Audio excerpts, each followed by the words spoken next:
ir sporto simbiozė ir tą norėtųsi matyti ant parketo. Taigi jauniesiems šokėjams ir treneriams pirmieji Lietuvos čempionai Jūratė ir Česlovas Norvaišos linki nepamiršti atrasti kiekvieno šokio kodą, kuris lemia kiekvieno šokio savitą charakterį. Ir aš net nebejoju, kad tą charakterį turbūt pavyks atskleisti toms poroms, kurios ką tik žengia ant parketo. Ir čia ta mūsų žadėta vyšnia ant torto, tai yra suaugusiųjų standartinių šokių Lietuvos čempionato varžybos. Čia užsiregistravo 6 poros ir šitas turas toks truputį neįprastas. Čia yra, kaip pasakyti, apšilimo turas.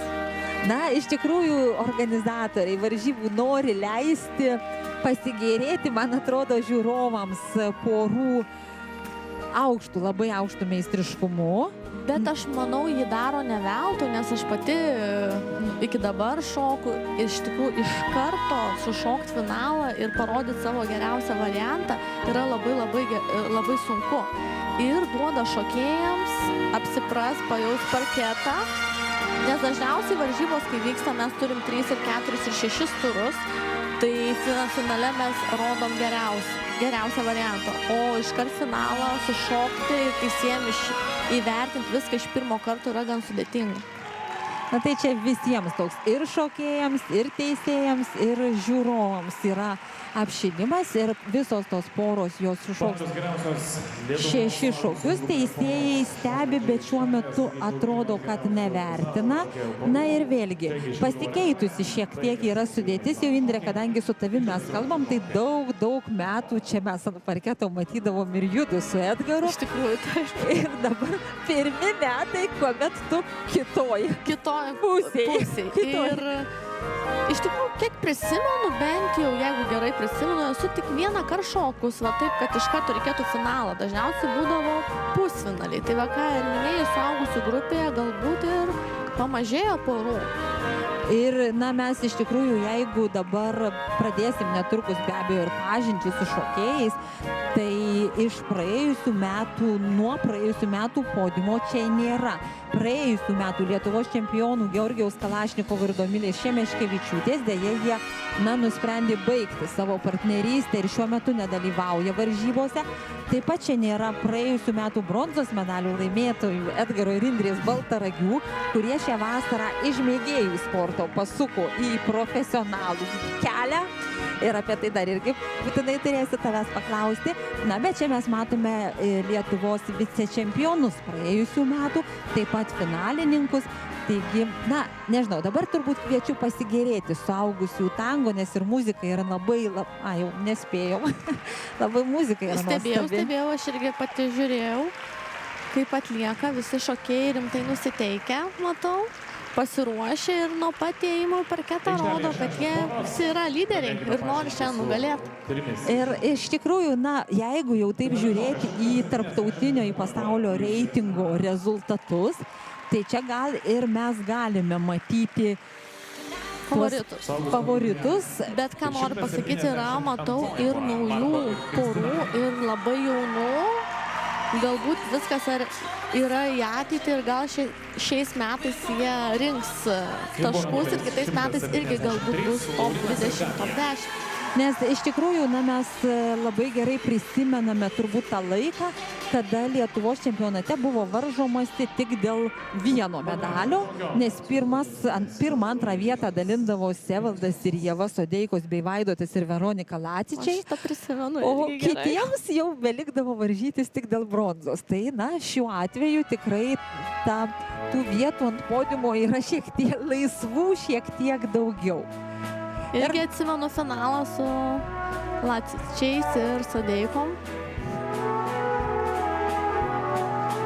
Na, bet čia vėlgi, na, kas kartą žiūrint į mūsų šokėjus, man vis ta citata iš Atžalyno peršasi, kad iš tikrųjų labai gražus jaunimas auga ir labai greitai čia mes turėsime porų jau ir pasaulio ir Europos čempionatų finaluose, manau, kad gal net ir šiais metais. Net praeitais metais žiūrėjau praeitų metų transliaciją, kaip atrodo dar pati tada šokau, iš tikrųjų buvo 4 poros iš top 10. Šiais metais, man atrodo, turim 2 poras iš... Ar jei neklysiu, kažkas pasikeitė? Nebent. Berods, kad Nes reitingai keičiasi. Kas kart nuo varžybų, nuo visko keičiasi. Na, o dabar mes tikrai paliekame jūs pasigėrėti Vienos valsų, po to poros atliks fokstrotą, o per kvikstepą supažindinsime su suaugusių šokėjais.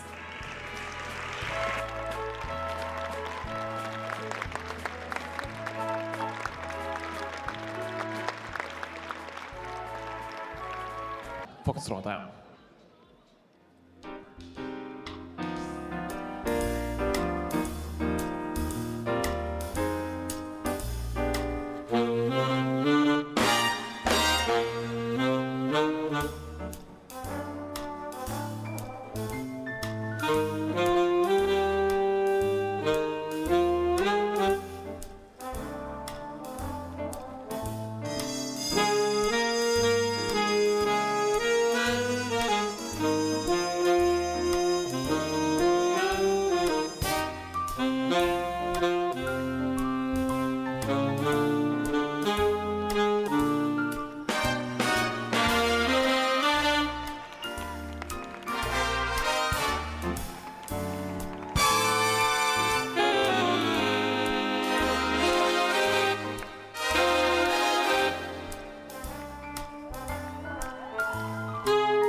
Dėkuoju šokėjams, ir dėmesio senjorai vienas grupės poros šokančios Lotynų Amerikos šokius.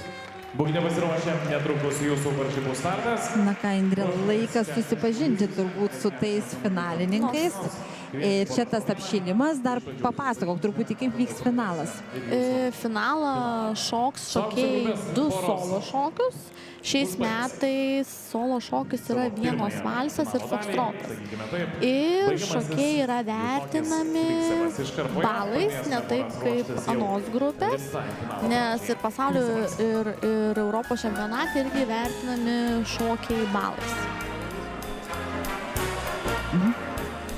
Kągi, tai susipažinkime. 171 pora, tai Pijus Palskys ir Ana Berzina iš Kauno Sūkurio.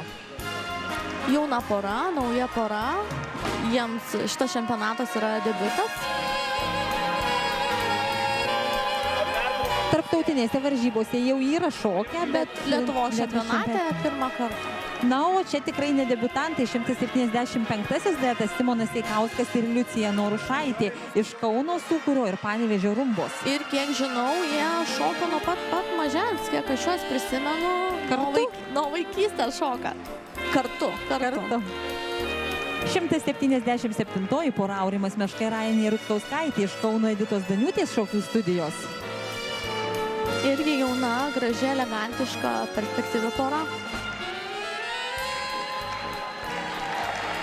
Na ir čia taip pat ant parketo dar sukosi ir Marko Bodini bei Kristina Charitonovaitė iš Šiaulių Šypsenos bei Vilniaus Ratuto, taip pat Laurinas Makarovas ir Gabija Damašiūtė iš Vilniaus Juventos ir Kauno Danzam bei Edvardas